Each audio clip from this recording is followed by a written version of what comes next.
Ladies and gentlemen, please welcome the Honorable Andy Harris.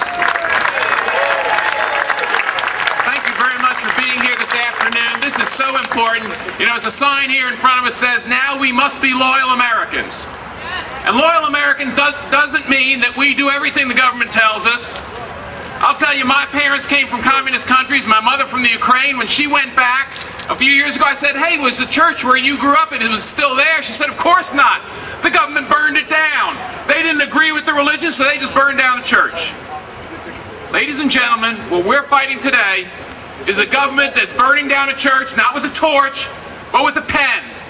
Not with a flame, but with a mandate.